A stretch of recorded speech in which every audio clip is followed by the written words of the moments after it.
before I get started, I want to know whose teleprompters are these, because I don't need them.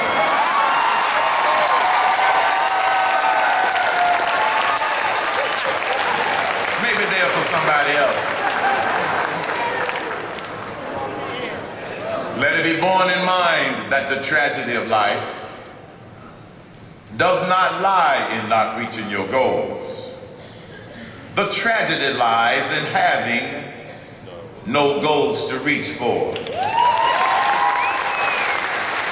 It's not a calamity to die with dreams unfulfilled, but it is a calamity to have no dreams. The American dream has been hijacked, but the good news is we can take it back. You see, the founding fathers, they got it right. The founding fathers got it right when they talked about endowed by their creator.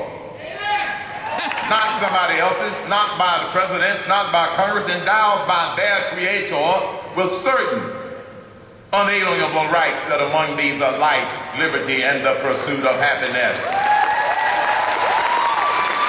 And when the founders talked about endowed by their creator with certain unalienable rights, that among these suggests that there were some others. And I happen to believe that that was another one they had in mind, another unalienable right, and that is the right to protect yourself, to protect your family, and to protect your property. We call it the Second Amendment to the Constitution. An unalienable right.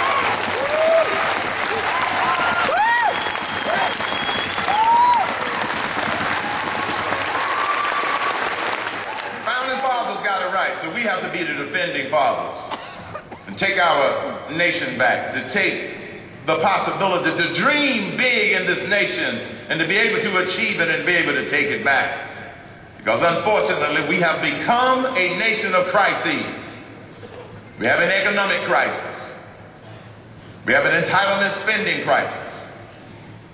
We've got an energy crisis. We've got an illegal immigration crisis. We've got a foggy foreign policy crisis. We've got a moral crisis. And the biggest crisis we have is a severe deficiency of leadership crisis in the White House.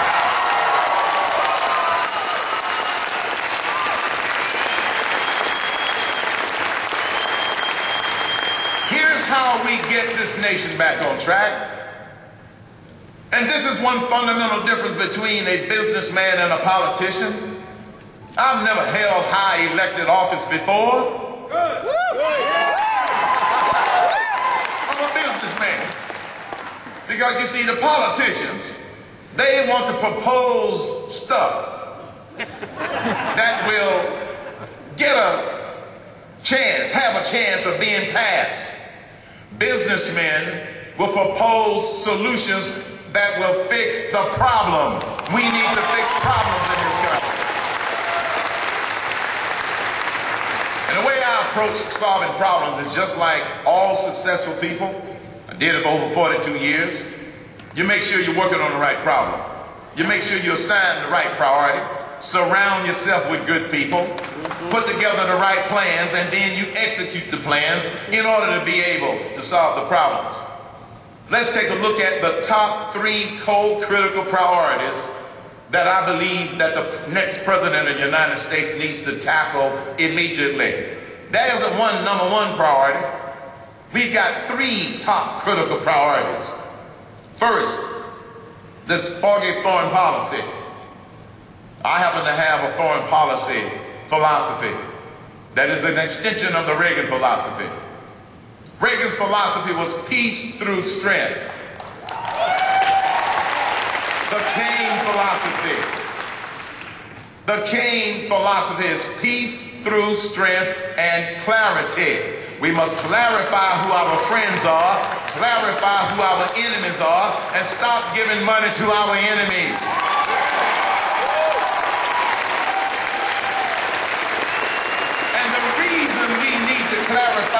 our friends are is such that we can tell the rest of the world who our friends are and who we will stand with, starting with the nation of Israel.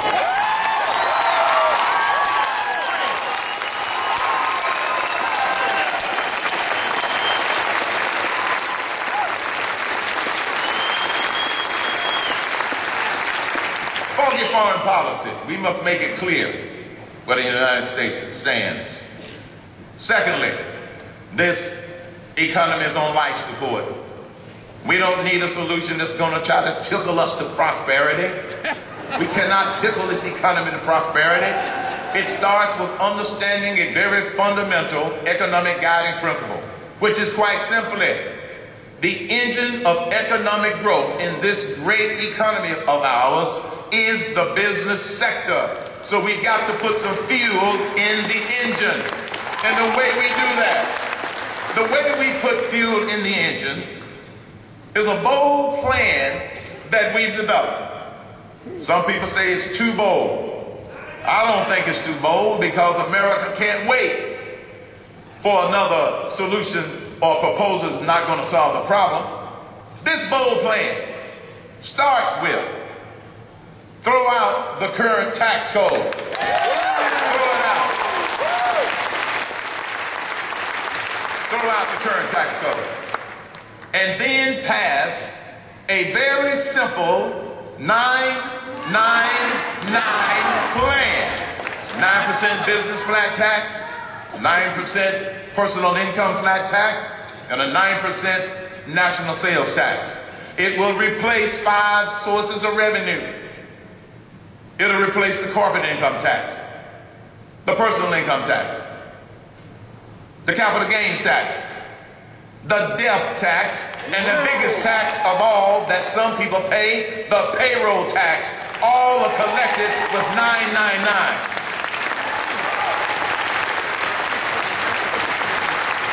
One of the biggest criticisms about 999 is because we introduced the national sales tax. But you're going to give Congress another way to tax us? Well, let's throw out the 10,000 ways in the current code, and I'll give them one that we can understand. And the other thing is, with that national sales tax, it is a replacement tax. It replaces the hidden taxes that's in everything that we buy. Take a loaf of bread. The farmer pays taxes on his profits, and he pays the payroll tax for all of his employees. The miller who makes the flour pays taxes on his profits and the payroll tax for all of his employees. The baker pays taxes on his profits as well as the payroll tax for all of his employees.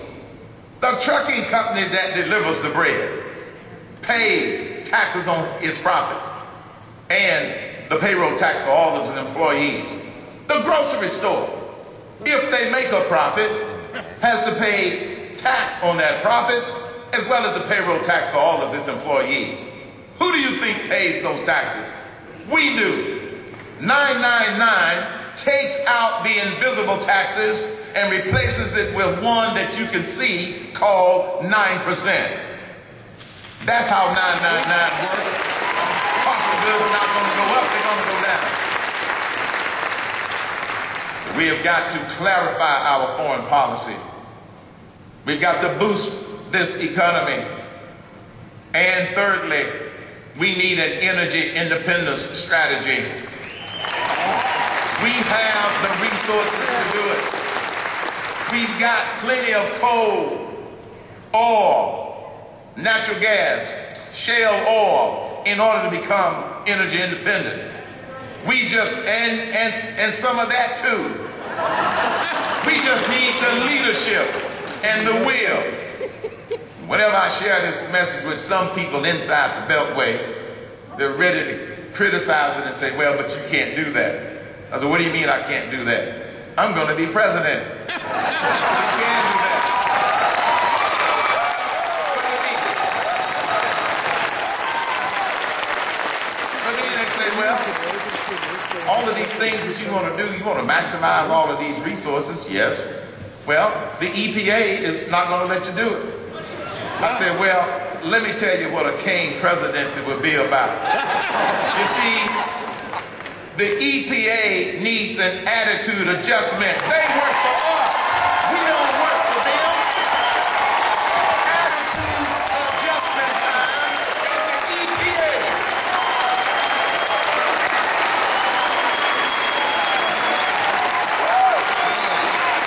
They work for us.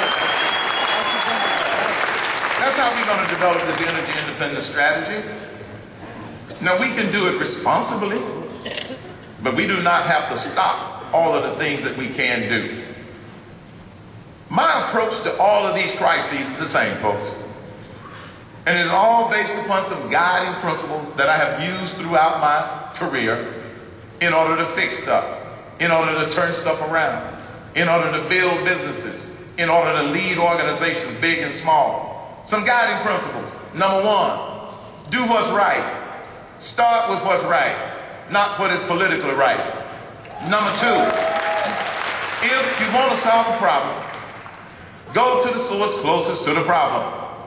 And the source closest to the problem is not in Washington, D.C., it is in the states. Let's go to the states to help solve many of these problems. Third guiding principle, another guiding principle, is that one of the reasons we have all of these crises is because we have become an entitlement society. There will be no new entitlement programs, only empowerment programs. Empower the states, empower the workers, and empower businesses.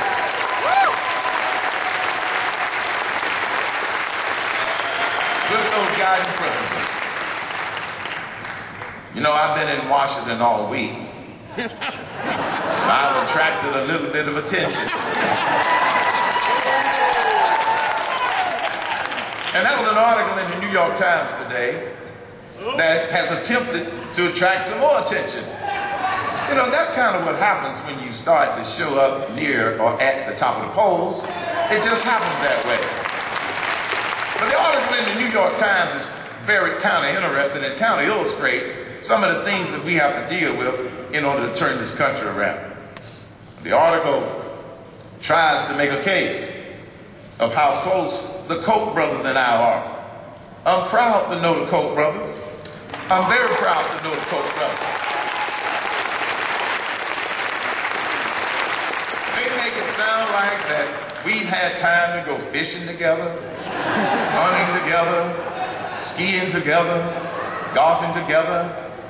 But just so I can clarify this for the media, this may be a breaking news announcement for the media. I am the Koch brothers' brother from another mother. Yes. I'm that brother from another mother. And proud of it.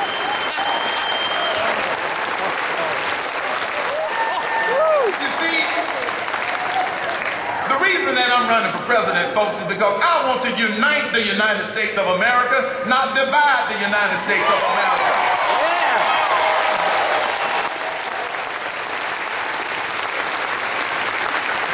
And here's what we need to do. We got to stay informed.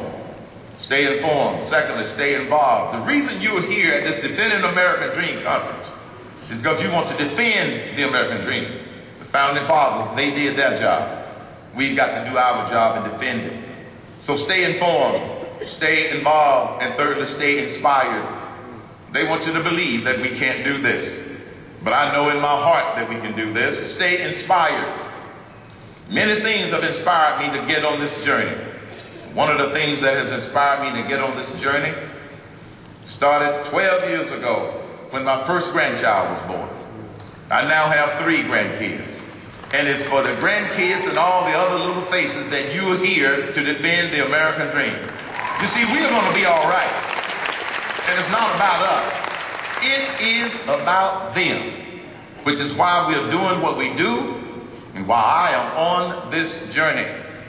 And I am reminded of one of our greatest presidents and how he inspired this nation, Ronald Reagan, when he used to describe the United States of America as that shining city on a hill.